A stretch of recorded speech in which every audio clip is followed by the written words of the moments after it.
Wangkheimayum adu loina halak labra. Halak le majaibu. Ot makai di loina yolam medana. Yolam bagi pau phangjer. Sel gi darkar hena legi dori. Angang singi sindam sangasi sandare. Aduga rayeng sangasi su khara sawphok taba yade. Achumban. Atei di laire dana ngarangi angang du pharak paduna manungai re. Ai di hingani haina thajiru draban. Apa phatta punamak ase ashram gi laibak ni. Aduga chapu sabasing inkhol koibising ase magi silamda tongan muna pharoi. Natrabadi tochinnarabadi thabak isu de bagum ui. Wangkheimayum ga khanaraga nangna phanaraba masin kroko. Yamna phani bajaibu. La sing ado hayeng di manuna hek na hona halu. Lang naibi sing ado thabak lep la male. Sanaya thang. Ado nahak pu na sa du khara nungai rabra, nungai phum khang labra. Ahoi, kharadi nungai jar. Asam nungai rakani. Yengo. Soinai rabal sing di tokro. Kari su khangjadraba mapi apa lejadraba ngang sing asina nokhe dana sana basi ubada. Thamoy ado pendra. Achumbani majaibu.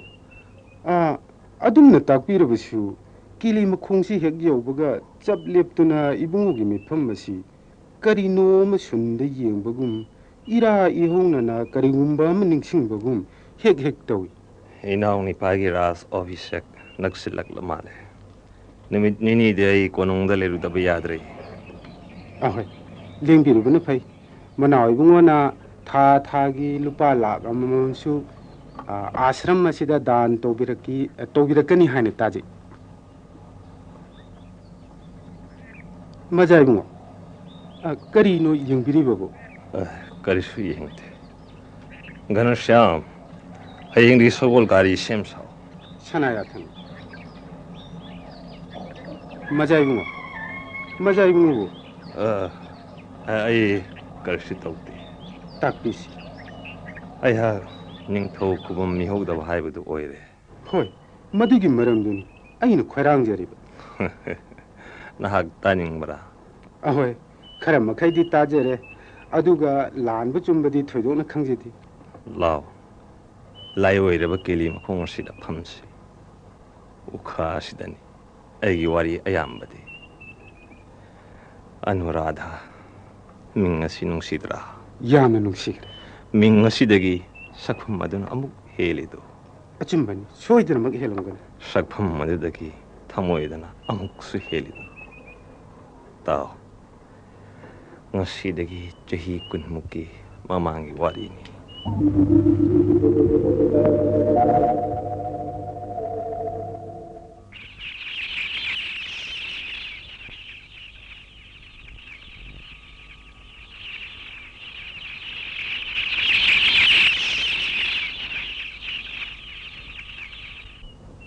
Nangi horpam na kadaida, loipam na kadomda. Lisang sit na tingtok kriba kari labuk lamangda isay sak na saktari ba siklasing. Nakoy isay do na kadaidagi. Lepta na uraw tharaw riba he sing chaybi. Sing sang napom na lep lewa upal wapal hipal. Nakoy pumbananahan makay ibu karigi horamdi.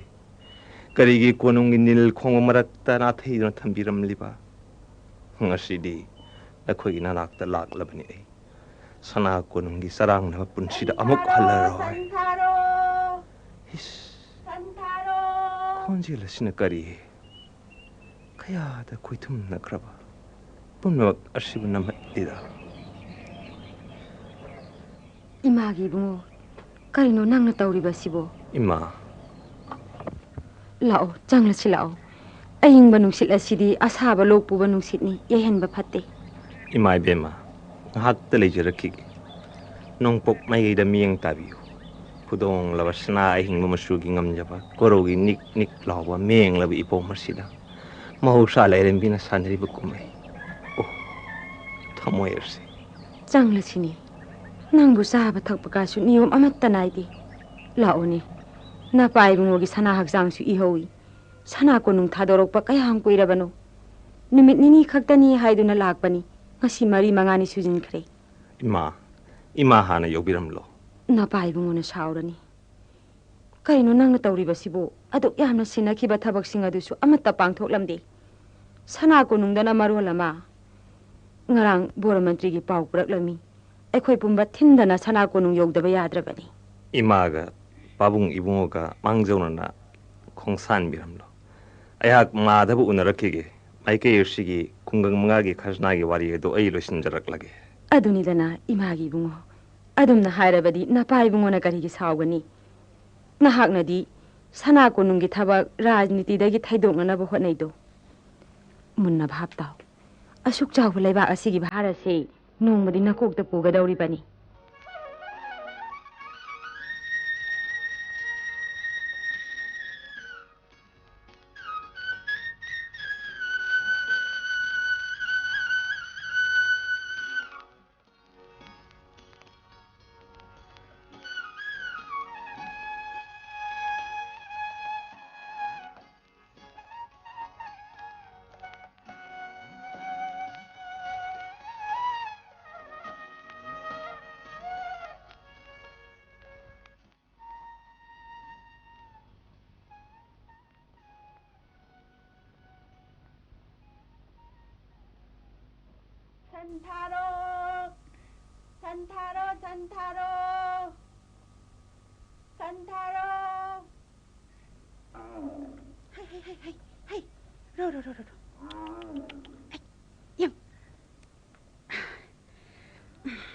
Ganga nangsi lam hen kreda kanagumba amada oirabadi nang chaiba singkhangdana charagadabni haima maya oi kaidabi ngarangido chabi nangna thon bangangtani ado ngasidi kamdauba ai amu unaba ngamaroi ngasidi ne kharangana sin tharake pujagi lai khara thiminarusiko Laki busu khara haibiramu ba soidana hairamgi ngaikhone ado ngasi bu jimbana pungning bu longnam libro horen numidang wairamda pungning ga jimbanga khanaraklabadi madogi bichar ai yauroi ko machi nupi sibi nangna sumna he tawduna ai gi thamoida karigumba aronba amatang thamnaba hotna jabase arembe hektamak tahanba adubu jimbangi wane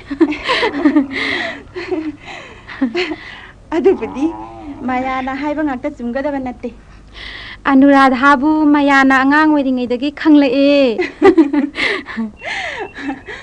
adu parichoy bu chumlabro soidri laiba asigi jugarajni nahal makhai udaba karigumba wakhalgi mami ama nangi maithongda taiko ai ude he nanga ngana ringe da ganga se somdam yosangre Hai ro ai chale ko Santaro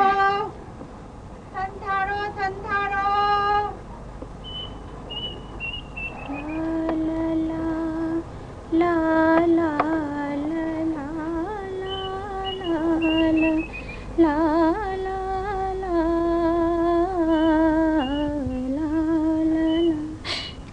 Kari tathak libano tapthabiyo Karamna tapthagadawribano isam jamna kari mata khandaba makhai ising sokpa changjarakpani guha sigi marumda mi ama lairambagi wakhandi itau tawrude aibu ngakpiyo nakhoigi wari taningban khradan tormani wasu amata tahaude bema wa amata ibema haibigano aigi ming maya kaujeye oh maya nangi taroi sansen bidugi ming khangan biu aina nangonda kayarakno haijakriba mahakna haido haningde ado haido yen haibirugano aikhoigi khungang asigi midi masabu khak minamjade adu weraga haiduk lure na haibiyo adombudi ita aduna hena nungsifam thokdro sonthok ni ikai wafam adubu ikai ba khangdaba miyoigum uine phagi tawbiragan ai thamoy se pathapam khangre amukta haibiyo magi asima parichoy nahaki laman bu matam amada isingjagi lamangi orabadi ai sunghai hairaroi ngakbiyo awaba amagi mating pangbiyo oina haibiyo aina hairi haibadi ai yaroidabani ko adubro Anuradha kaya nung sikraba min mahaki alamante apokpa apokpi laikidre maboka laiminari pawasina ꯑꯃꯨꯛꯀ ꯍꯦꯟꯅ ꯑꯗꯨꯝ ꯅꯨꯡꯁꯤꯍꯜꯂꯦ. ꯑꯩ ꯆꯠꯂꯒꯦ. ꯑꯗꯣ ꯑꯩꯒꯤ ꯋꯥꯐꯝꯗꯨ ꯃꯉꯣꯟꯗ ꯈꯔ. ꯑꯩ ꯆꯠꯂꯦ. ꯎꯄꯥꯜ ꯑꯁꯤꯗ ꯋꯥꯡꯅ ꯅꯥꯄꯨ ꯃꯆꯨ ꯃꯥꯅ ꯁꯥꯠꯂꯤꯕ ꯂꯩ ꯑꯁꯤꯗꯤ ꯐꯖꯈ꯭ꯔꯦꯗ. ꯀꯔꯤ ꯂꯩꯕ ꯀꯧꯕꯒꯦ? ꯑꯅꯨꯔꯥꯙꯥꯗ ꯍꯪꯕꯤꯌꯣ, ꯑꯩꯈꯣꯏꯗꯤ ꯈꯪꯖꯗꯦꯌꯦ.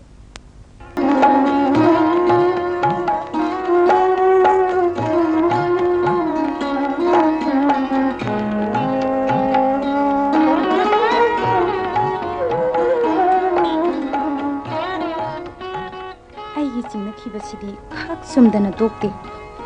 ꯍꯥꯏꯌꯨ, ꯂꯝꯍꯥꯡꯁꯤꯗ ꯃꯤꯠꯇ ꯀꯔꯤꯒꯤ ꯀꯥꯖꯣꯜ, ꯂꯥꯏꯕꯛꯇ ꯀꯔꯤꯒꯤ ꯕꯤꯟꯗꯤꯌꯥ? ꯍꯤꯡꯆꯥꯕꯤ, ꯅꯕꯨꯛ ꯐꯃꯟꯈꯤꯗ꯭ꯔꯦ. ꯁꯨꯟꯗꯔꯤꯗꯣ ꯃꯅꯦ ꯈꯣꯏꯗ ꯆꯠꯀꯗꯕꯒꯤ ꯃꯀꯦ ꯁꯦꯝꯃꯝꯃꯤ. ꯑꯩꯕꯨꯁꯨ ꯃꯥꯅ ꯌꯦꯛꯁꯟꯕꯤꯔꯝꯃꯤꯕ. ꯐꯔꯦꯅꯦ, ꯆꯨꯝꯗꯨꯅꯇ ꯂꯩꯕ ꯑꯩꯍꯥꯛꯁꯦ ꯂꯥꯟꯗꯨꯅꯇ ꯂꯩꯖꯔꯒꯦ. ꯑꯗꯨꯕꯨ ꯋꯥꯐꯝ ꯑꯁꯤꯗ ꯑꯩꯒꯤ ꯋꯥꯈꯜꯕꯨ ꯆꯨꯝꯍꯜꯂꯕꯗꯤ ꯅꯪꯗꯤ ꯑꯐꯕꯗꯤ ꯑꯣꯏꯅꯤꯕꯣ. ꯀꯌꯥ ꯀꯣꯆꯤ ꯊꯥꯡꯅ ꯉꯥꯡꯈ꯭ꯔꯕꯅꯤ. ꯀꯣꯆꯤ ꯑꯁꯤꯅ ꯂꯧꯗꯨꯅ ꯅꯪꯒꯤꯁꯨ ꯅꯨꯡꯉꯥꯏꯅꯕ, ꯃꯤꯒꯤꯁꯨ ꯑꯋꯥꯕ ꯀꯣꯛꯅꯅꯕ ꯍꯣꯠꯅꯧꯗꯅ. ꯑꯆꯨꯝꯕꯅꯤ, ꯅꯪꯕꯨ ꯅꯨꯡꯁꯤ ꯈꯪꯃꯟꯗꯕꯤ ꯃꯤꯑꯣꯠꯄꯤꯅꯤ ꯍꯥꯏꯅꯁꯨ ꯍꯥꯏꯔꯝꯃꯤ. ꯍꯥꯏꯖꯁꯅꯨ. ꯋꯥꯐꯝ ꯑꯁꯤ ꯌꯥꯝꯅ ꯂꯨꯕꯅꯤ, ꯇꯔꯥꯏꯗꯤ. ꯍꯟꯗꯛꯇꯤ ꯋꯥꯈꯟ ꯊꯦꯟꯕꯤ ꯍꯥꯏꯕꯗꯨ ꯅꯪꯁꯨ ꯑꯣꯏꯔꯕ꯭ꯔꯥ? ꯀꯔꯤꯒꯤ ꯊꯦꯟꯒꯗꯧꯔꯤꯕꯅꯣ? ꯅꯪꯅ ꯍꯥꯏꯔꯤꯕꯕꯨ ꯑꯩꯈꯣꯏꯗꯤ ꯃꯤ ꯃꯆꯥꯅꯤ ꯁꯤꯔꯣ? ꯑꯆꯨꯝꯕꯅꯤ. ꯀꯌꯥꯗ ꯈꯦꯟꯅꯈ꯭ꯔꯕꯅꯣ? ꯑꯣꯏꯊꯣꯛꯄ ꯁꯨꯡꯌꯥ ꯌꯥꯔꯣꯏꯗ. ꯀꯔꯤꯒꯨꯝꯕ ꯑꯣꯏꯊꯣꯛꯂꯕꯗꯤ ꯃꯍꯥꯔꯥꯅꯤ ꯍꯥꯏꯕꯒꯤ ꯃꯤꯡꯊꯣꯜꯗꯨꯕꯨ ꯅꯍꯥꯛ ꯃꯤꯍꯧꯗ꯭ꯔꯣ? ꯈꯪꯗꯦꯅꯦ. ꯃꯤꯡꯊꯣꯟꯗꯨꯅ ꯃꯩꯔꯤ ꯑꯣꯏꯔꯛ, ꯑꯩꯅ ꯃꯩꯔꯥꯟꯕꯤ ꯑꯣꯏꯔꯨ. ꯏꯄꯨꯟꯁꯤ ꯑꯁꯤꯁꯨ ꯀꯦꯝꯖꯥ, ꯃꯤꯒꯤ ꯃꯤꯅꯣꯛꯁꯨ ꯑꯣꯏꯍꯧ, ꯑꯔꯦꯝꯕꯗ ꯇꯣꯛꯀꯗ꯭ꯔꯥ? ꯏꯔꯣꯏꯕꯁꯨ ꯍꯩꯖꯗꯅ ꯏꯄꯥꯛꯄꯨ ꯂꯥꯟꯒꯦ ꯊꯧꯔꯥꯡꯂꯨꯕ, ꯏꯔꯥꯛꯅꯗꯨꯅ ꯇꯣꯛꯀꯗ꯭ꯔꯥ? ꯅꯠꯇꯦ ꯃꯌꯥ, ꯅꯪꯒꯤ ꯄꯨꯛꯅꯤꯡꯗꯣ ꯀꯔꯤꯒꯨꯝꯕꯗ ꯁꯒꯣꯜ ꯑꯉꯧꯕꯤ ꯃꯁꯥ ꯄꯥꯟꯕꯤꯒ ꯇꯣꯡꯗꯨꯅ ꯊꯥꯒꯤ ꯂꯩꯕꯥꯛꯇꯒ ꯍꯦꯛ ꯀꯣꯏꯔꯨꯕ꯭ꯔꯥ? ꯑꯗꯨꯒ ꯊꯥꯒꯤ ꯂꯥꯏꯔꯦꯝꯕꯤꯒꯁꯨ ꯑꯣꯏꯔꯨꯕ꯭ꯔꯥ ꯃꯤ? ꯀꯔꯤꯒꯤ ꯆꯤꯡꯅꯔꯤꯕꯅꯣ? ꯑꯅꯨꯔꯥꯙꯥꯃꯨꯛ ꯁꯛꯇꯝꯗ ꯅꯤꯡꯊꯤꯕꯤ, ꯁꯕꯥꯟꯗ ꯆꯪꯈꯣꯟꯕꯤ ꯅꯨꯖꯥꯗꯤ ꯂꯩꯕꯥꯛ ꯑꯁꯤꯗ ꯂꯩꯔꯝꯂꯣꯏ. ꯃꯗꯨꯁꯨ ꯍꯦꯟꯃꯜꯂꯤꯗ. ꯃꯤꯉꯣꯟꯗꯗꯤ ꯍꯥꯏꯔꯨ ꯂꯥꯛꯎꯅꯨꯀꯣ, ꯅꯪꯕꯨ ꯃꯤꯅ ꯍꯥꯀꯟ ꯆꯥꯎꯕꯤꯅꯤ ꯍꯥꯏꯅꯈꯤꯅꯤ. ꯑꯆꯨꯝꯕꯗꯤ ꯃꯥꯏ ꯄꯥꯛꯇꯨꯅꯇ ꯂꯩꯒꯅꯤꯌꯦ. ꯃꯨꯟꯅ ꯌꯦꯡꯉꯨ, ꯃꯥꯒꯤ ꯊꯃꯣꯏꯗ ꯑꯆꯨꯝꯕꯒꯤ ꯃꯃꯤ ꯑꯃ ꯎꯔꯕꯗꯤ ꯀꯤꯅꯤꯡꯉꯥꯏ ꯃꯔꯝ ꯂꯩꯇꯦ. ꯑꯃꯨꯛꯁꯨ ꯍꯥꯏꯔꯤꯕ ꯑꯁꯤꯅꯤ, ꯅꯪꯒꯤ ꯃꯥꯏꯊꯣꯡꯗꯤ ꯑꯉꯛꯄꯅꯤ, ꯃꯗꯨꯒꯤ ꯃꯃꯜ ꯂꯩꯔꯨꯏ. ꯂꯟꯁꯨ ꯇꯥꯟꯕ ꯌꯥꯏ, ꯂꯝꯆꯠꯁꯨ ꯁꯦꯝꯕ ꯌꯥꯏ. ꯅꯪꯒꯤ ꯋꯥꯐꯝꯗꯣ ꯆꯨꯝꯁꯅꯨ ꯃꯥꯌꯥ. ꯑꯗꯨꯕꯨ ꯑꯁꯤꯃꯁꯨ ꯂꯩꯕꯅꯤ. ꯎ ꯄꯥꯡ ꯁꯨꯗꯕ, ꯃꯒꯨꯟ ꯌꯥꯎꯗꯅ ꯁꯛ ꯐꯖꯕꯗꯤ ꯃꯐꯝ ꯈꯨꯗꯤꯡꯗ ꯋꯥꯊꯣꯛꯑꯣꯏ. ꯍꯦꯛꯁꯨ ꯆꯣꯞꯄ ꯅꯪꯒꯅꯤ. ꯑꯩꯁꯨ ꯐꯖꯕ꯭ꯔꯅꯦ? ꯏꯁ, ꯃꯄꯥ ꯂꯩꯇꯅ ꯐꯖꯩꯕꯨ. ꯑꯗꯨꯅꯕꯨ ꯔꯥꯖꯀꯨꯃꯥꯔ ꯑꯁꯤꯅ ꯉꯥꯎꯆꯠꯅꯔꯤꯕꯅꯤ. ꯑꯗꯨꯅꯕꯨ ꯑꯩꯒꯤ ꯄꯨꯟꯁꯤꯁꯨ ꯂꯩꯇꯥꯕ ꯉꯝꯗ꯭ꯔꯤꯕꯅꯤ. ꯈꯪꯗ꯭ꯔꯦꯅꯦ ꯅꯪꯒꯤ ꯅꯤꯡꯉꯥꯏꯗꯣ. ꯇꯨ, ꯑꯥꯗ ꯑꯃꯨꯛ ꯂꯥꯛꯂꯦ. ꯅꯪꯅ ꯁꯥꯅ ꯇꯊꯤ ꯍꯦꯛ ꯆꯩꯊꯣꯛꯈ꯭ꯔꯣ, ꯑꯃꯨꯛ ꯂꯥꯛꯇꯅꯕ. ꯑꯩꯒꯤ ꯊꯃꯣꯏꯁꯤ ꯅꯨꯡꯃꯛꯇꯤ ꯅꯠꯇꯦꯗꯅ. ꯕꯁ, ꯋꯥꯍꯩ ꯑꯗꯨ ꯈꯛꯇꯅ ꯌꯥꯔꯦ. ꯑꯩ ꯃꯥꯕꯨ ꯀꯧꯔꯒꯦꯀꯣ. ꯀꯧꯅꯨ. ꯑꯩ ꯉꯝꯂꯣꯏ. ꯑꯩꯗꯤ ꯌꯥꯔꯣꯏ. ꯑꯣ, ꯀꯅꯥ ꯂꯩꯕꯒꯦ? ꯁꯤꯗ ꯀꯅꯥꯅꯣꯃ ꯂꯩꯔꯦ, ꯑꯃꯨꯛꯇ ꯌꯦꯡꯕꯤꯔꯣ ꯂꯥꯛꯑꯣ. ꯑꯩꯗꯤ ꯆꯠꯂꯒꯦꯀꯣ, ꯅꯪ ꯂꯩꯖꯍꯧꯔꯣꯀꯣ. ꯇꯧꯉꯝꯕꯤ, ꯃꯌꯥ. ꯅꯪꯒꯤ ꯂꯝꯍꯦꯟꯕꯤ ꯄꯨꯛꯅꯤꯡꯒ ꯋꯥꯏꯅ ꯆꯥꯎꯕ ꯋꯥꯈꯜꯒ ꯂꯣꯏꯅꯥꯏꯗꯅ ꯈꯠꯅꯕꯗꯣ ꯉꯁꯤꯗꯤ ꯃꯍꯥꯛꯅ ꯕꯤꯆꯥꯔ ꯇꯧꯍꯜꯍꯧꯔꯣ. ꯑꯩꯕꯨꯁꯨ ꯇꯥꯟꯕ ꯐꯪꯒꯅꯤ ꯈꯜꯂꯨꯅꯨꯀꯣ. ꯉꯥꯏꯈꯣ, ꯑꯗꯨ ꯃꯤꯅ ꯎꯈ꯭ꯔꯕꯗꯤ? ꯑꯣ, ꯃꯐꯝꯁꯤꯗ ꯀꯅꯥꯁꯨ ꯂꯥꯛꯂꯣꯏꯌꯦ. ꯃꯥꯌꯥ. ꯀꯅꯥ ꯂꯩꯔꯕꯒꯦ? ꯀꯔꯤ ꯂꯩꯔꯕꯒꯦ? ꯃꯌꯥꯗꯤ ꯀꯗꯣꯝꯗ? ꯍꯧꯖꯤꯛ ꯃꯌꯥꯅ ꯀꯩꯅꯣꯝꯃ ꯂꯩꯔꯦꯅ ꯂꯥꯎꯔꯝꯕꯗꯨꯕꯨ ꯀꯔꯤꯅꯣ? ꯇꯝꯅꯔꯥꯏꯅꯤ. ꯇꯝꯅꯔꯥꯏ. ꯀꯤꯖꯔꯦꯗꯀꯣ. ꯀꯤꯖꯕ꯭ꯔꯅꯦ? ꯀꯤꯖꯩꯕꯣ. ꯅꯨꯄꯥꯅꯕꯨ ꯀꯤꯒꯟꯕ ꯍꯥꯏꯕꯗꯨꯅꯤ. ꯀꯌꯥ ꯂꯥꯏꯅ ꯑꯩꯕꯨ ꯑꯄꯪꯕ ꯁꯦꯝꯅꯤꯕ. ꯃꯁꯤꯒꯤ ꯂꯦꯝꯅ ꯇꯣꯛꯂꯣꯏ. ꯀꯤꯖꯔꯦꯗꯀꯣ. ꯀꯤꯖꯕ꯭ꯔꯅꯦ? ꯀꯤꯖꯩꯕꯣ. ꯅꯨꯄꯤꯅꯕꯨ ꯀꯤꯒꯟꯕꯤ ꯍꯥꯏꯕꯗꯨꯅꯤ. ꯃꯥꯟꯅꯔꯦꯀꯣ. ꯑꯗꯨꯕꯨ ꯃꯥꯟꯅꯗꯕ ꯑꯃꯗꯤ ꯑꯁꯨꯝ ꯂꯩꯔꯤ. ꯑꯃꯠꯇ ꯑꯣꯏꯔꯝꯃꯣꯏ. ꯃꯥꯟꯅꯗꯕ ꯌꯥꯝꯂꯝꯒꯅꯤ. ꯑꯗꯨꯕꯨ ꯃꯥꯟꯅꯍꯟꯅꯤꯡꯕ ꯑꯃꯗꯤ. ꯀꯔꯤꯅꯣ? ꯇꯥꯛꯄꯤꯌꯨ. ꯅꯨꯡꯁꯤꯕ. ꯅꯨꯡꯁꯤꯕ ꯀꯔꯤ ꯇꯧꯔꯕ? ꯑꯩꯅ ꯅꯍꯥꯛꯄꯨꯗꯤ ꯌꯥꯝꯅ ꯅꯨꯡꯁꯤꯖꯩ. ꯑꯍꯤꯡ ꯅꯨꯡꯊꯤꯜ ꯈꯥꯛꯇꯅ ꯇꯨꯝꯕ ꯆꯥꯕ ꯈꯪꯗꯅ ꯈꯟꯗꯨꯅꯇ ꯂꯩꯖꯔꯤ. ꯑꯗꯨꯕꯨ ꯅꯍꯥꯛꯇꯤ ꯁꯛꯀꯤ ꯅꯥꯄꯜꯅ ꯂꯣꯟ ꯊꯣꯛꯇꯕꯤꯒꯨꯝ ꯎꯍꯜꯂꯤ. ꯈꯨꯡꯒꯪ ꯑꯁꯤꯗ ꯄꯣꯛꯄꯤꯅꯤ, ꯃꯐꯝ ꯑꯁꯤꯗ ꯆꯥꯎꯕꯤꯅꯤ ꯍꯥꯏꯗꯨꯅ ꯑꯣꯟꯅ ꯇꯩꯅꯅ ꯏꯔꯥꯟ ꯍꯦꯛꯇ ꯁꯤꯕꯤꯒꯅꯨ. ꯏꯁꯨ ꯈꯪꯗꯕꯤ ꯑꯣꯏꯔꯝꯕꯁꯨ ꯌꯥꯏ. ꯀꯔꯝꯕ ꯀꯥꯟꯗ ꯑꯩꯅ ꯅꯥꯄꯜ ꯇꯧꯖꯈ꯭ꯔꯕꯒꯦ? ꯑꯁꯨꯛ ꯀꯨꯏꯅ ꯌꯦꯡꯖꯔꯛꯄꯕꯨ ꯃꯤꯠꯌꯦꯡ ꯑꯃꯠꯇꯁꯨ ꯌꯦꯡꯕꯤꯔꯛꯇꯦ. ꯑꯗꯨꯛ ꯌꯥꯝꯅ ꯆꯤꯟꯖꯈꯤꯕ ꯏꯄꯥꯎꯁꯨ ꯄꯥꯎꯈꯨꯝ ꯑꯃꯠꯇ ꯄꯤꯕꯤꯔꯛꯇꯦ. ꯑꯣ, ꯑꯗꯨꯒꯤꯗ ꯑꯣꯏꯔꯕꯗꯤ ꯇꯣꯜꯂꯕꯤꯅꯤ, ꯉꯥꯛꯄꯤꯌꯨ. ꯉꯁꯤꯗꯤ ꯄꯥꯎꯈꯨꯝ ꯄꯤꯖꯒꯦ ꯍꯥꯏꯗꯨꯅ ꯉꯥꯏꯖꯔꯝꯂꯤꯕꯁꯤꯅꯤ. ꯌꯥꯝꯅ ꯈꯧꯔꯥꯡꯖꯔꯕꯅꯤ. ꯑꯩꯒꯤꯗꯃꯛꯇꯗꯤ ꯂꯨꯅ ꯈꯟꯕꯤꯔꯨꯒꯅꯨ. ꯃꯄꯨ ꯂꯩꯇꯕ ꯂꯝꯍꯥꯡꯗ ꯁꯥꯠꯂꯤꯕ ꯂꯩꯒꯨꯝꯕꯅꯤ. ꯍꯦꯛꯅꯤꯡꯕ ꯃꯇꯝꯗ ꯍꯦꯛꯇꯃꯛ ꯍꯦꯛꯄꯤꯕ ꯌꯥꯕꯅꯤ. ꯑꯔꯦꯝꯕꯗ ꯆꯤꯟꯕꯤꯗꯅ ꯁꯅꯥ ꯁꯪꯒꯥꯏ ꯌꯧꯗꯅ ꯂꯃꯈꯥꯡꯗ ꯍꯨꯟꯗꯣꯛꯄꯤꯔꯝꯒꯗ꯭ꯔꯥ, ꯑꯁꯤ ꯈꯛꯇꯅꯤ ꯆꯤꯡꯅꯖꯕ. ꯑꯗꯨꯕꯨ ꯄꯥꯕꯨꯡ ꯃꯍꯥꯔꯥꯖ, ꯏꯃꯥ ꯏꯕꯦꯝꯃ ꯃꯍꯥꯔꯥꯅꯤ ꯑꯃꯗꯤ ꯂꯩꯕꯥꯛ ꯃꯤꯌꯥꯝꯒꯤꯁꯨ ꯈꯔ ꯈꯟꯊꯕꯤꯌꯨ. ꯑꯗꯨꯒꯨꯝꯕ ꯋꯥꯐꯝꯗꯤ ꯂꯥꯏꯔꯗꯨꯅ ꯑꯁꯤꯒꯨꯝꯕ ꯃꯇꯝ ꯑꯃꯗ ꯑꯁꯤꯒꯨꯝꯕ ꯃꯐꯝ ꯑꯃꯗ ꯑꯩꯍꯥꯛ ꯀꯨꯝꯕꯤ ꯑꯃꯒ ꯋꯥꯔꯤ ꯁꯥꯟꯅꯔꯝꯃꯤ ꯍꯥꯏꯕꯇꯗ ꯑꯗꯣꯝꯒꯤ ꯃꯤꯡꯆꯠꯇꯤ ꯀꯌꯥꯗ ꯊꯤꯒꯗꯕꯅꯣ? ꯂꯩꯕꯥꯛ ꯄꯨꯝꯕ ꯋꯥ ꯋꯥ ꯂꯥꯎꯅꯒꯅꯤ. ꯂꯥꯎꯖꯁꯅꯨ, ꯅꯤꯜꯁꯅꯨ, ꯑꯇꯤꯌꯥ ꯁꯤꯟꯁꯅꯨ. ꯃꯗꯨꯒꯤꯗꯃꯛꯇ ꯀꯔꯤꯁꯨ ꯀꯤꯐꯝ ꯊꯣꯛꯇꯦ. ꯃꯖꯥ ꯏꯕꯨꯡꯉꯣꯗꯤ ꯅꯨꯄꯥꯅꯤ, ꯑꯗꯨꯒ ꯑꯆꯧꯕ ꯏꯃꯨꯡꯒꯤ ꯃꯤꯅꯤ. ꯅꯣꯡꯃꯗꯤ ꯇꯣꯜꯂꯕꯤ ꯑꯩꯈꯣꯏꯒꯨꯝꯕꯅ ꯏꯆꯨꯝ ꯆꯨꯝꯅ ꯑꯔꯥꯟꯕ ꯇꯥꯍꯧꯒꯅꯤ. ꯃꯤꯑꯣꯏꯕꯒꯤ ꯑꯆꯧ ꯄꯤꯁꯛꯄꯨ ꯂꯟ ꯊꯨꯝ ꯁꯥꯒꯩ ꯖꯥꯠꯅ ꯂꯦꯞꯄ ꯍꯥꯏꯕꯗꯣ ꯑꯩꯍꯥꯛꯇꯤ ꯅꯠꯆꯗꯦ. ꯃꯁꯤꯗ ꯊꯣꯛꯂꯒꯗꯕ ꯈꯨꯗꯣꯡꯊꯤꯕ ꯄꯨꯝꯅꯃꯛ ꯑꯩꯍꯥꯛꯀꯤ ꯃꯥꯏꯀꯩꯗꯒꯤꯕꯨ ꯑꯣꯏꯔꯦ, ꯅꯍꯥꯛꯀꯤ ꯃꯥꯏꯀꯩꯗꯒꯤꯕꯨ ꯑꯣꯏꯔꯦ. ꯅꯍꯥꯛꯅꯕꯨ ꯌꯥꯕꯤꯔꯕꯗꯤ ꯃꯥꯏꯔꯣꯡ ꯌꯥꯖꯔꯒꯦ. ꯑꯗꯨꯒ ꯑꯩꯅ ꯀꯤꯔꯤꯕꯗꯤ ꯅꯍꯥꯛꯀꯤ ꯊꯃꯣꯏꯇꯅꯤ.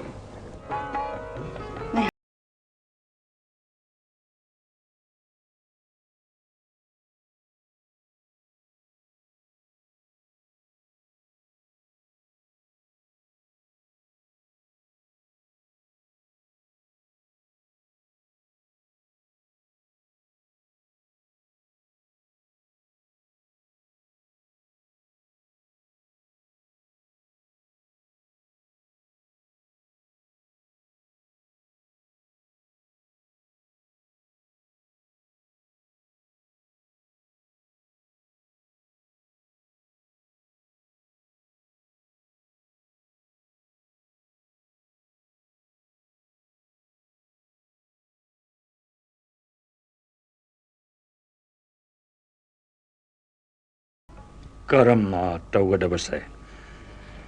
ꯄꯨꯡꯁꯦ ꯅꯨꯡꯅꯥꯡꯍꯜꯂꯤꯗ. ꯃꯍꯥꯔꯥꯖ, ꯃꯍꯥꯛꯀꯤ ꯁꯥꯖꯠ ꯂꯤꯆꯠꯁꯤꯅꯗꯤ ꯂꯩꯕꯥꯛ ꯑꯁꯤꯒꯤ ꯚꯥꯔ ꯄꯨꯍꯧꯕ ꯑꯣꯏꯊꯣꯛꯂꯣꯏ. ꯑꯗꯨꯅ ꯅꯅꯥꯏ ꯑꯩꯅ ꯍꯪꯒꯠꯆꯔꯤꯕ ꯑꯁꯤꯅꯤ. ꯊꯤꯟꯗꯅꯃꯛ ꯔꯇꯟꯄꯨꯔꯤꯒꯤ ꯅꯤꯡꯊꯧ ꯖꯨꯒꯣꯜ ꯀꯤꯁꯣꯔꯒꯤ ꯃꯖꯥ ꯏꯕꯦꯝꯃ ꯁꯔꯟꯀꯨꯃꯥꯔꯤꯒ ꯂꯨꯍꯣꯡꯅꯕ ꯈꯨꯖꯤꯜ ꯊꯧꯔꯥꯡ ꯇꯧꯕꯤꯌꯨ. ꯀꯔꯝꯕ ꯈꯨꯖꯤꯜ ꯊꯧꯔꯥꯡꯅꯣ ꯇꯧꯒꯗꯕꯁꯤꯕꯣ ꯃꯍꯥꯛꯀꯤ ꯃꯇꯧ ꯑꯁꯤꯗ? ꯑꯗꯨꯒꯤꯗꯤ ꯅꯅꯥꯏ ꯁꯤꯟꯖꯒꯦ. ꯊꯤꯟꯗꯅ ꯃꯍꯥꯔꯥꯖꯅ ꯔꯇꯟꯄꯨꯔꯤꯗ ꯂꯦꯡꯕꯤꯔꯒ ꯖꯨꯒꯣꯜ ꯀꯤꯁꯣꯔꯒ ꯋꯥ ꯂꯣꯏꯁꯟꯅꯕꯤꯔꯨꯔꯣ. ꯋꯥꯐꯝ ꯑꯗꯨꯗꯤ ꯂꯨꯅ ꯊꯣꯛꯂꯔꯣꯏ. ꯁꯔꯟꯀꯨꯃꯥꯔꯤꯅ ꯑꯩꯈꯣꯏꯒꯤ ꯄꯥꯎꯕꯨ ꯈꯧꯔꯥꯡꯅ ꯉꯥꯏꯔꯤ ꯍꯥꯏꯕꯁꯤ ꯇꯥꯖꯔꯦ. ꯑꯁꯤꯃꯇꯪꯗꯤ ꯈꯪꯍꯟꯕꯤꯔꯝꯃꯨ, ꯙꯨꯝꯙꯥꯝ ꯌꯥꯎꯗꯅ ꯆꯤꯛꯅ ꯂꯣꯏꯁꯤꯟꯅꯅꯕ. ꯃꯔꯝ ꯑꯗꯨꯗꯤ ꯃꯍꯥꯔꯥꯖꯅ ꯊꯣꯛꯄ ꯑꯃ ꯍꯥꯏꯕꯤꯔꯝꯃꯨ. ꯀꯗꯣꯝꯗꯅꯣ? ꯁꯣꯝꯗ ꯆꯪꯂꯛꯈꯣ. ꯄꯥꯕꯨꯡ, ꯀꯌꯥꯔꯛ ꯍꯥꯏꯈꯣꯒꯦ? ꯑꯁꯨꯛ ꯌꯥꯝꯕ ꯂꯩꯕꯥꯛꯀꯤ ꯊꯧꯔꯥꯡꯁꯤꯡ ꯑꯁꯦ ꯏꯇꯣꯝꯇ ꯄꯨꯕ ꯋꯥꯔꯦ. ꯅꯍꯥꯛꯀꯤ ꯗꯥꯏꯇ꯭ꯌ ꯏꯔꯧ ꯂꯧꯅꯤꯡꯗꯕꯒꯨꯝ ꯎꯏ. ꯑꯗꯨꯒ ꯑꯩꯍꯥꯛ ꯅꯠꯇ꯭ꯔꯕꯗꯤ ꯅꯍꯥꯛꯅ ꯈꯨꯕꯝ ꯑꯁꯦ ꯁꯤꯟꯒꯗꯕꯅꯤ ꯍꯥꯏꯕꯁꯦ ꯅꯍꯥꯛ ꯈꯪꯗꯕꯒꯨꯝ ꯇꯧꯏ. ꯀꯔꯝꯕ? ꯇꯨꯃꯤꯟ ꯂꯩꯌꯨ. ꯆꯥꯎꯈ꯭ꯔꯕ ꯂꯩꯕꯥꯛ ꯑꯁꯤꯃ ꯉꯥꯛꯂꯤꯕ ꯑꯩꯅꯤ. ꯑꯗꯨꯒꯁꯨ ꯈ꯭ꯋꯥꯏꯗꯒꯤ ꯅꯛꯅ ꯂꯩꯔꯤꯕ ꯅꯪꯒꯨꯝꯕꯒꯤ ꯁꯥꯖꯠꯄꯨ ꯑꯩꯅ ꯈꯪꯂꯣꯏ ꯈꯟꯕ꯭ꯔꯥ? ꯈꯪꯁꯨ ꯈꯪꯏ. ꯑꯩꯅ ꯌꯥꯔꯣꯏ. ꯅꯍꯥꯛ ꯌꯨꯕꯔꯥꯖꯅꯤ. ꯅꯍꯥꯛꯀꯤ ꯂꯤꯆꯠ ꯁꯥꯖꯠꯇꯣ ꯍꯣꯡꯗꯣꯛꯀꯗꯕꯅꯤ. ꯅꯠꯇ꯭ꯔꯕꯗꯤ ꯂꯩꯕꯥꯛ ꯏꯔꯥꯡ ꯍꯧꯒꯅꯤ, ꯋꯥꯌꯦꯟ ꯀꯥꯡꯈꯣꯡ ꯆꯥꯏꯒꯅꯤ. ꯈꯪꯂꯕ꯭ꯔꯥ? ꯑꯩꯅ ꯍꯥꯏꯔꯤꯕꯁꯦ ꯅꯍꯥꯛ ꯏꯟꯗꯕ ꯌꯥꯔꯣꯏ. ꯃꯍꯥꯔꯥꯖ, ꯁꯅꯥ ꯄꯨꯛꯅꯤꯡ ꯐꯥꯊꯕꯤꯒꯅꯤ. ꯎꯅꯥ ꯁꯤꯡꯅꯥꯗ ꯅꯨꯡꯁꯤꯠꯅ ꯍꯨꯝꯕ Nimit thokpa nimit tabada wakal joybagi mata utpa. San senbi amada Juvaraj amana ngawba. Nasaktu yenang dia tokasai.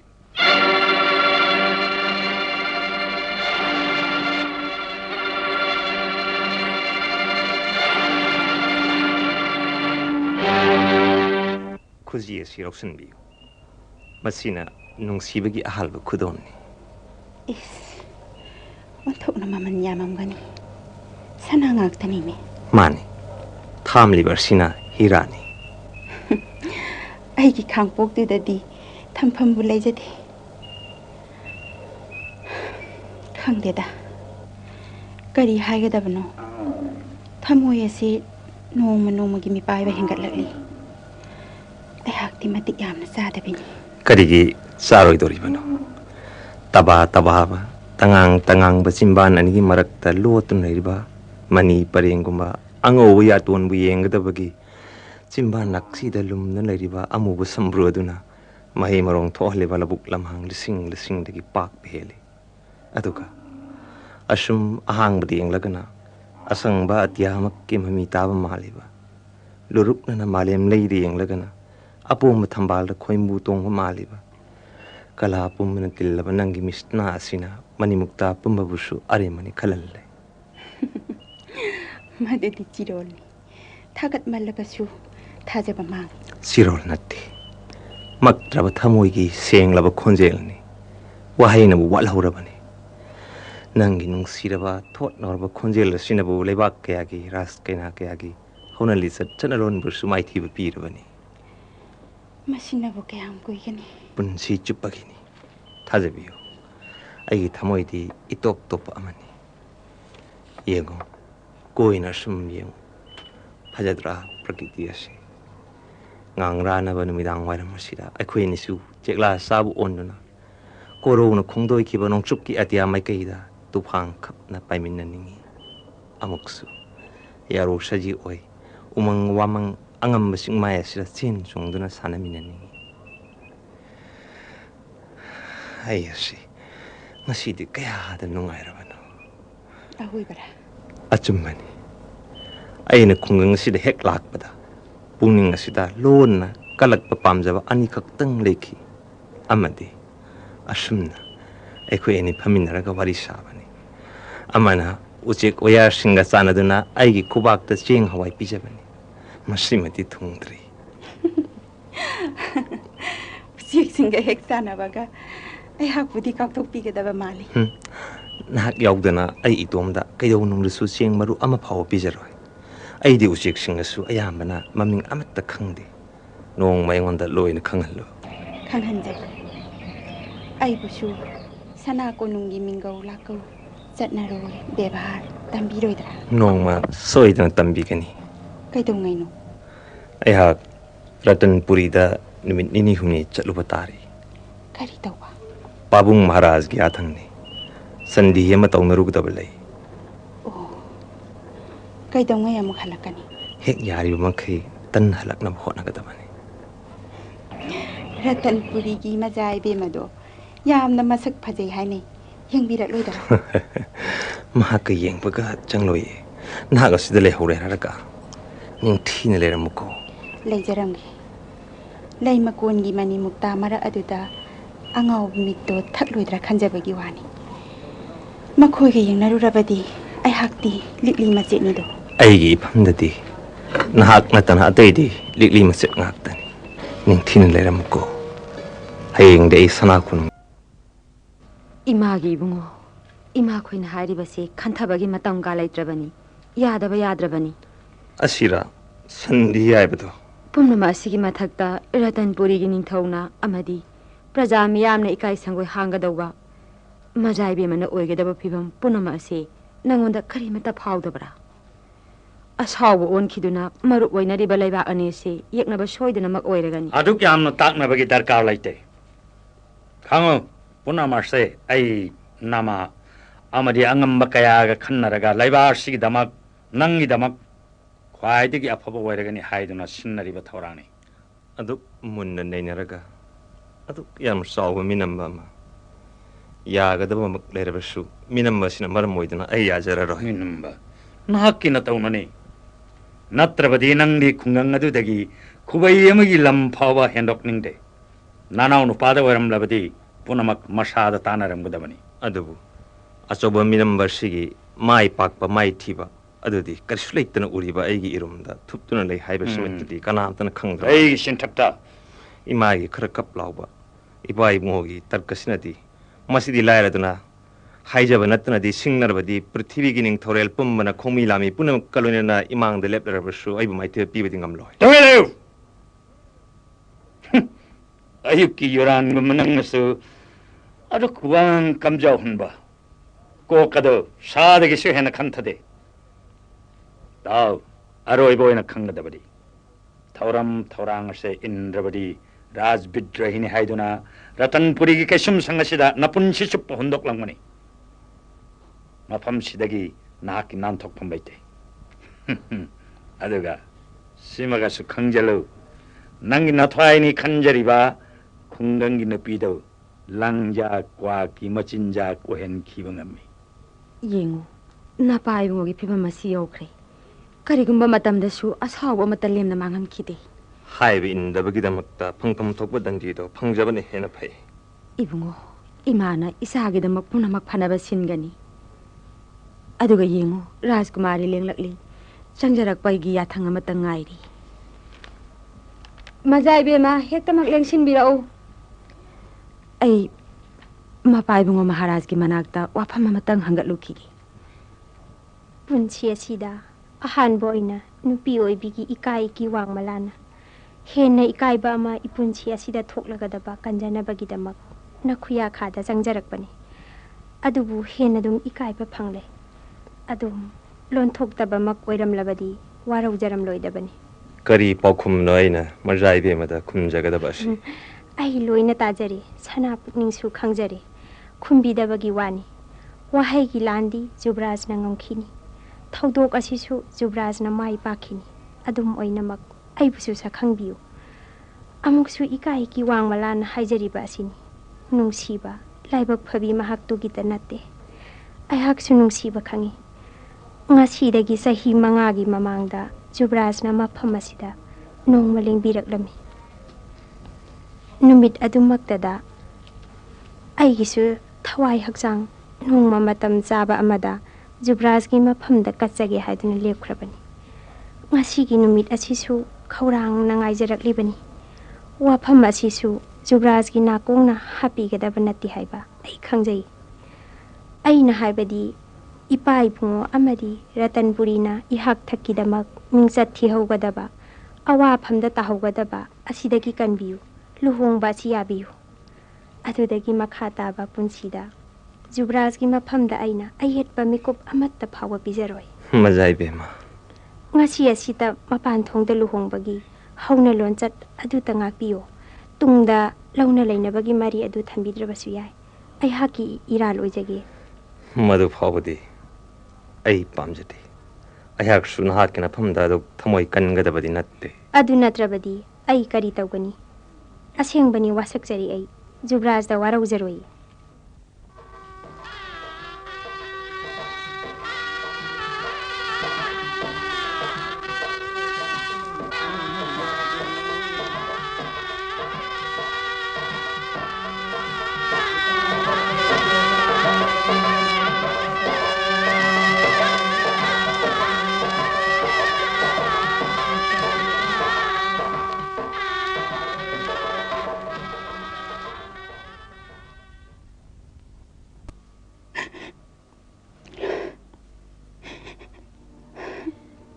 labarane nangbu toklo se toklo haiba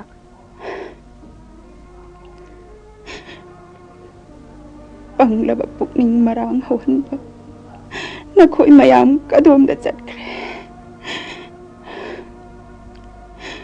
ai bukari welaba maya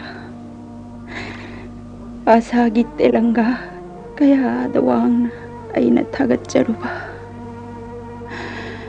adubu langi aroi badudi dori dagi siki hudredo Aduk yamna koithokluba gi kanade haukrasano mahakpu kauthoknaba honaro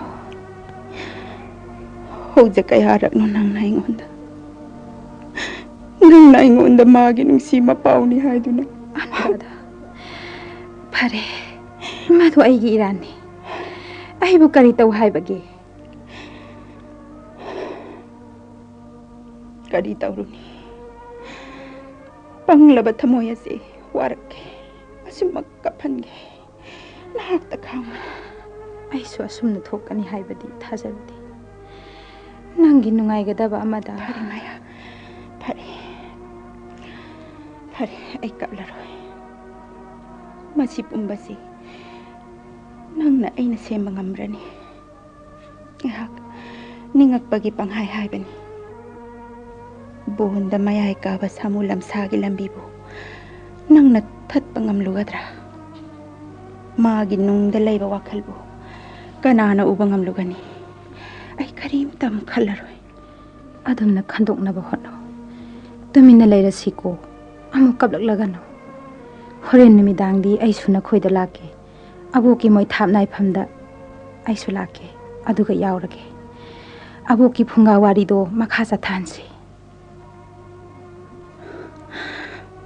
amuk tumin leirabasu nahali nang na haiki badai mi eng aduki kari tumin na leiribano ai bu kapanna banang na hona ki badai asuk wangang haibi asuk sangkholabi nahak kumbi amabu mahak na hunduk lambase angakpani khogang laba khoimuna asik pada chatpa lahi zo laba leibu uraga na thaiduna paikhi bagumbani kaidau ngai da paikhide kaidau ngai da su pairoi malang bagi sapu na kanduna ngahak sakap phidokkhibadi ai soidana makki halakani lengbikro mafam asidagi lengbikro aina haijabasi amukta tabikho lengbikro kari mata pamdadre shaukino amukta tabiyu matamado natre adugi saruk aroibu goina pena nabasayo ai sansing se loiselukhige jaibiyu ai jaibiyu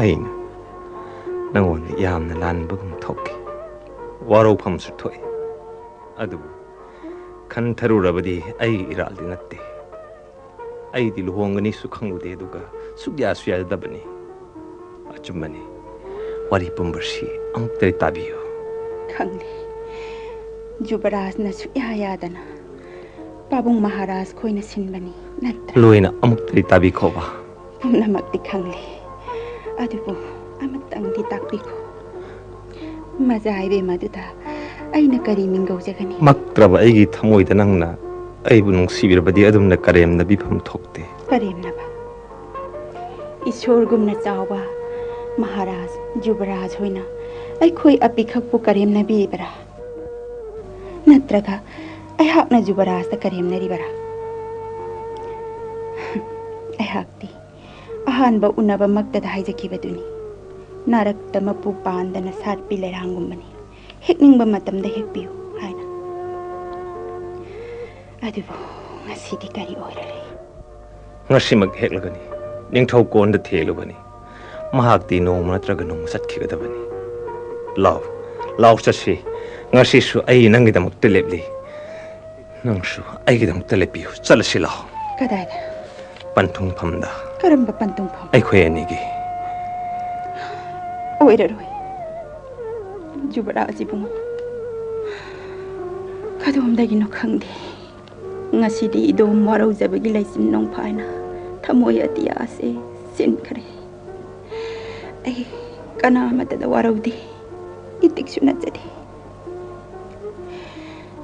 jubaraj ki thamoi ju khangjare adubo thaudo sibudi karamba nupi oibina khang mangambani pawang maharaj imai be maharani ya pamba jodi adumak thungan biyo kanade mashi pumbase itik na tabay hak na ningjing mangjing na itik ni kaluba miku khara yaukre maduna to anki bagaktani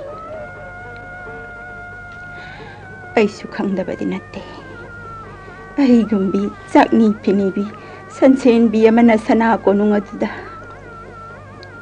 Adu Jubaraj nadi Maya nadi. Ayah hinglingida aigi mangda nahagna adumna kakkappa yaroi. Law, hojimak chatlasi. Thadokpiu se. Thadokpiu. Thadoklaroi. Jingbiganu thadokpiu. Karimata kanthabidabara. Heina kudong thiba mafam amada amuk thunguragani hai. Sungtha thadoklaroi. Aigidamta su khara khanbiyo. Maharaj ki wayel chairak suidana phangani. Laipak prajana taungambini haiduna sirap tarakani. Madu su phangjarage. Toklo. Lanse dabi sung imanabi adugi makada. Ayet pa ma obedudi hakti sungam mamjaroi. Ayet pa. Yet libadi mahakni. Ay hakti tolabini. Tuminna khang mangamjagani.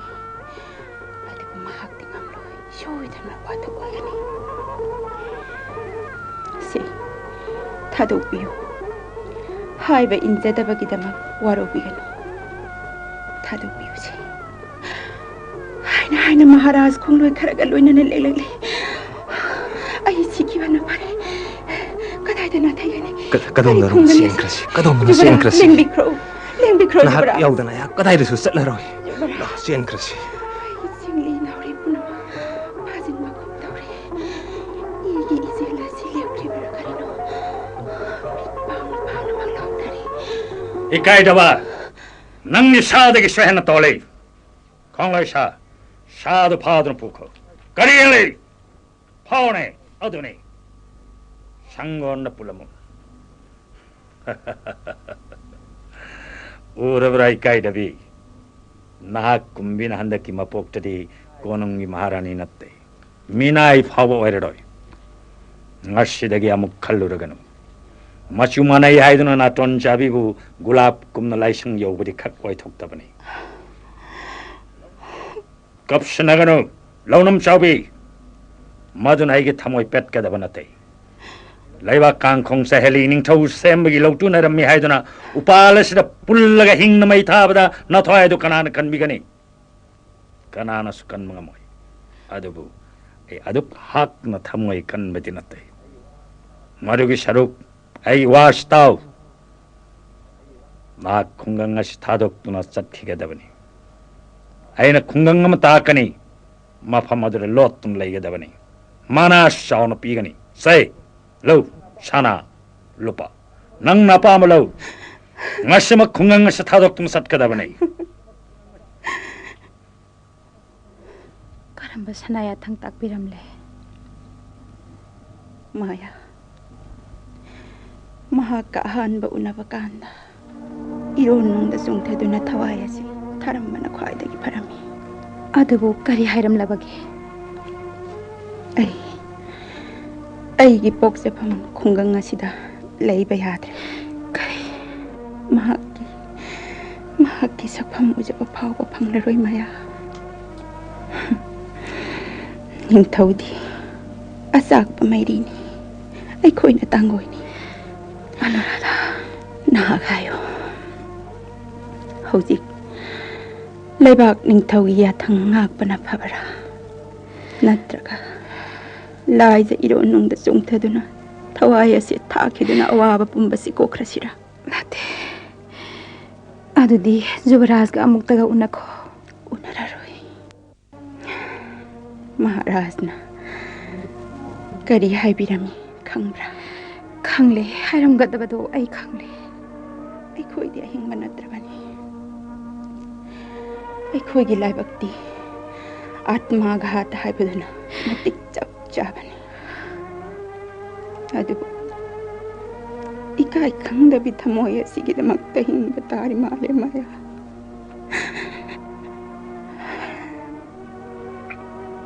Hayeng mababu puraga khulla se thadokduna zatkrage.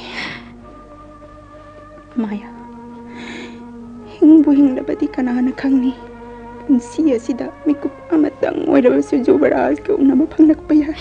Anuradha khangdi kari haigadabano matang asi yaurabadi ai wakhal wang malankre lankra sanu ai sukari sukhandre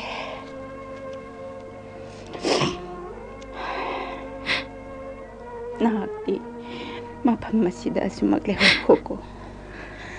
Mafam masigi wariga iroin hoko.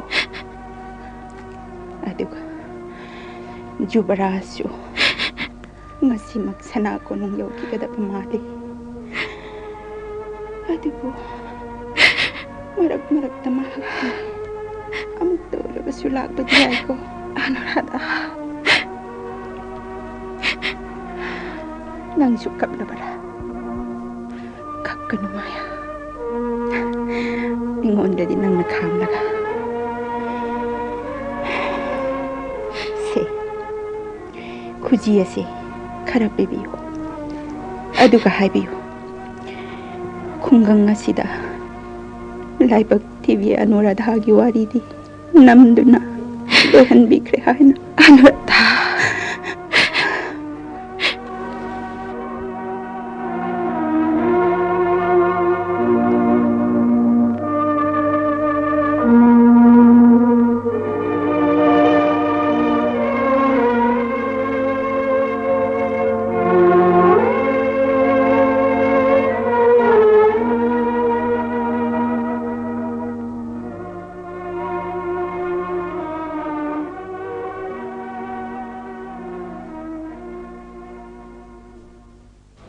Sanaya thang amatang aijari. Haibiyu, maja Ibemhal. Kaya da koina kumbira kraba paukumno. Ay hakti na nai nupini. Kari tauraba.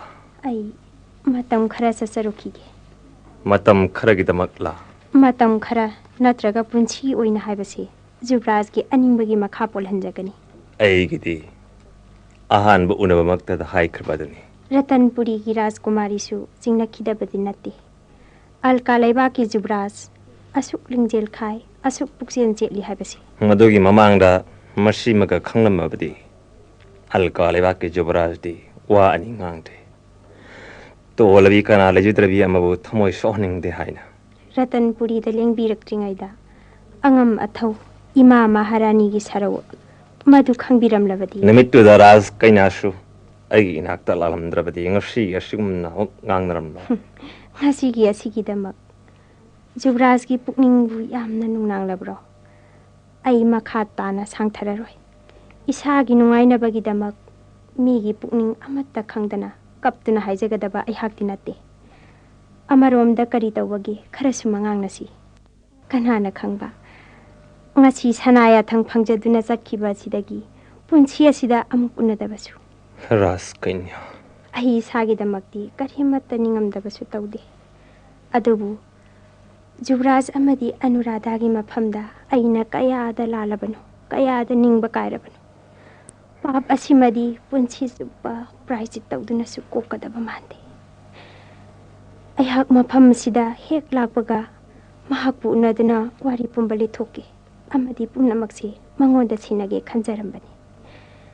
Adubu Pabung Maharaj amadi Ima Maharani na kari khankigadagi haina.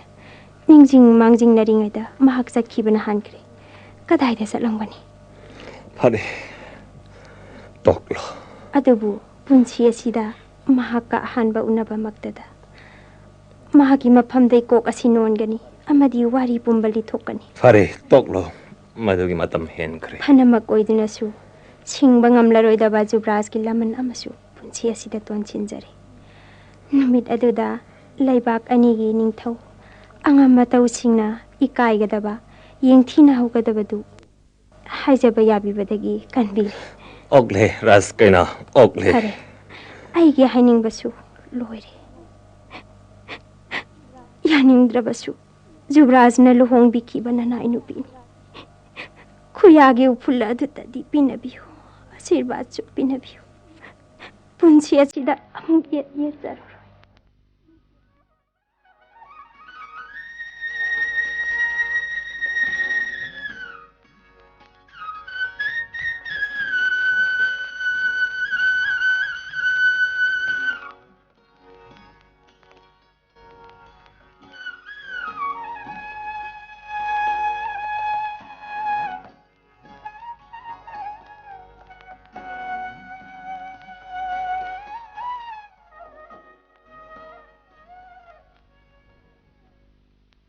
Maya, Yogadaba kayang wali. Yauranida Jubaraj. Mahak, soidana makileramgani ko. Aingonda hairambaga hairabadi leirampham thoi. Khangdi. Ekhoi ani punsi chuppa kaina haibadu oirakadra. Maya. Leiramdravadi aish amuk hallaroi. Jubaraj, pungning tapthabi ko. Pungning ase leitaba ngamatre. Mahak nai bo yamna warawramra. Maya kari hairami. Mahakna Jubaraj budi warau biramde. Miyoibagi khenaba asau pisak khairiba. Khangde. Mapham khangdan. Adu khaktara. Ahoy. Ate. Ai bu yamna seirangani. Mahak ki thamoidana hairamgadabado ai khangle. Phajaba sempak ta hapa masu nganwa lei ngaktana lei natte. Masu wawba aprajit dasu leini. Ahin singnaribadi. Mahak ngasi amung hairakadra. Masu wawba lerang aprajit dadu leiman chankre. Maduda mu koithoklubagi kari kanarugadagi. Tammo. Magi mapawado. Khara kapcharabasu maduda ai nungaiba ngamri yenge. Toklase. Yaurakle. Gali asigi aroibada wairamgani. Ukhasida ngaihak pothabiram. Mahaki mapau lawjaruge. Maya.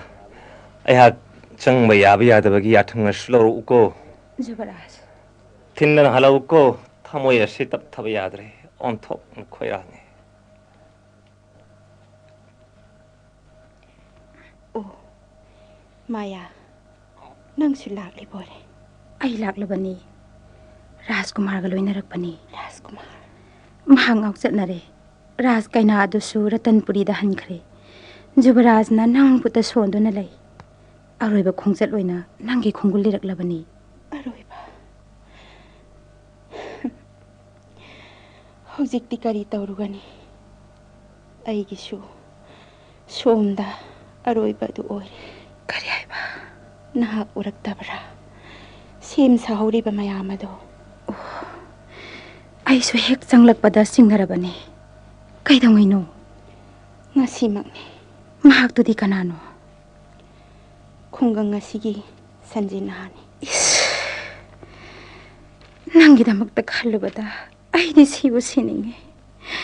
Karigi aduk yamna sauribano. Saubanati maya. Aigi amatta ngaijaraba aboki yathang illabani. Aigi puningdi nangna khanglibaduni. Maya. Phabadi masina yamna phareda. Masi oirabadi pumnamak suloirani. Aina mangonda kari haidoklugani. Ai ngamaroi. Nangna chatuna natraga mi thaduna mangonda pau haidokluso. Gali asigi aroiba ukhada laihobani.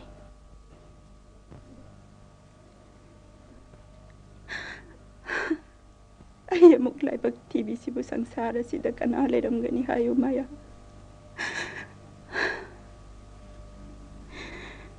Hujik aigi kari upai leiri. Ai gumbina palla silan mengampam thokra.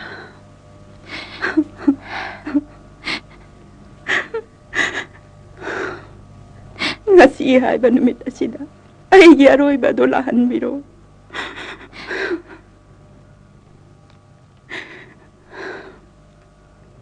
Maya.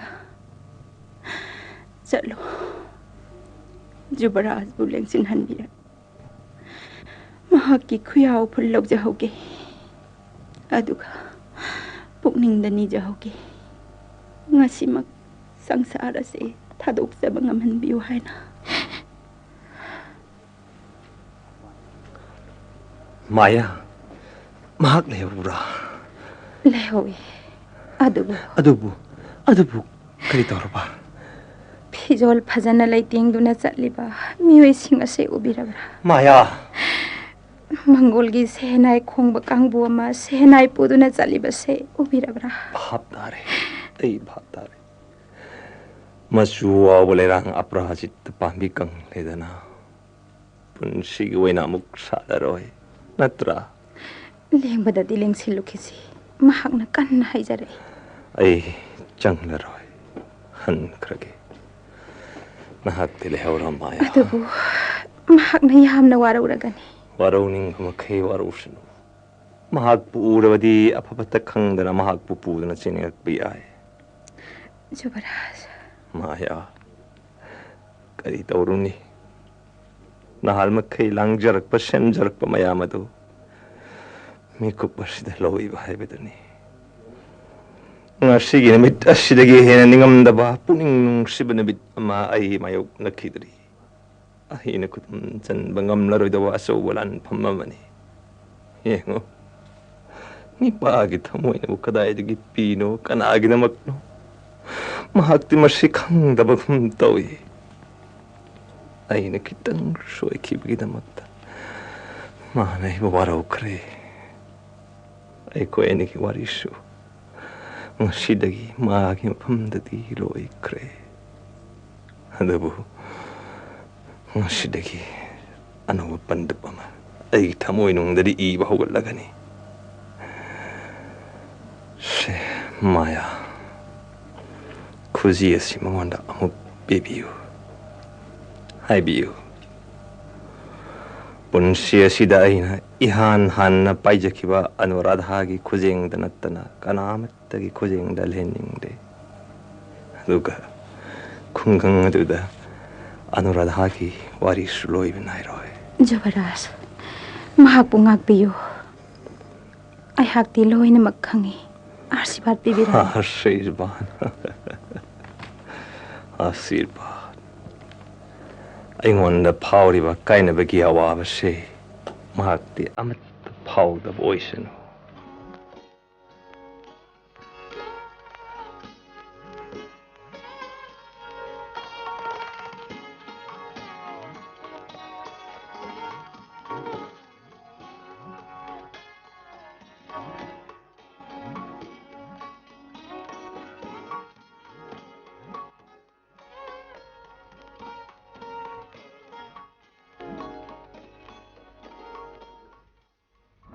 Karino, ningai sangdanari bado Maharani. Nasagi apambadu damuk yet luragano. Maharaj. Yararoi. Ichana chahi mari tangaring ay dama masida nong namit chupataw kiba ningai do ningsing drabra. Ningsing drabra na nahakpo. Ningsing jari Maharaj. Aduni. Nasagi gun khanglamdri nahak. Hayo. Ishagi apamba karino. Maharaj. Hayuni. Karino ishagi apamba do aina soydana magtungan gani. Pabung. Karimat singna dana hayu. Ay apamba hay babu. Pabung na sonjilak labamatamda ningtho kubam. Inaw ni pada sinabiyo.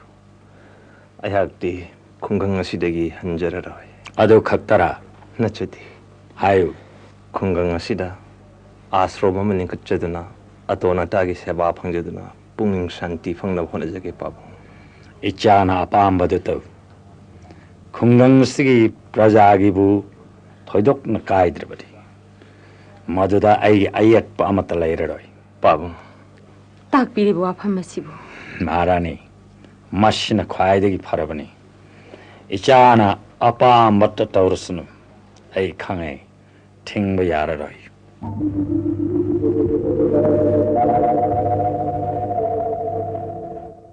Ghanashyam. Masini. Anuradha di Imphal oikiba ashramni. Lam ase Anuradha ki Chungkham ni. Mashi waina Anuradhapur haina thole. Ashram masina Anuradhapur ashram. Majaibu.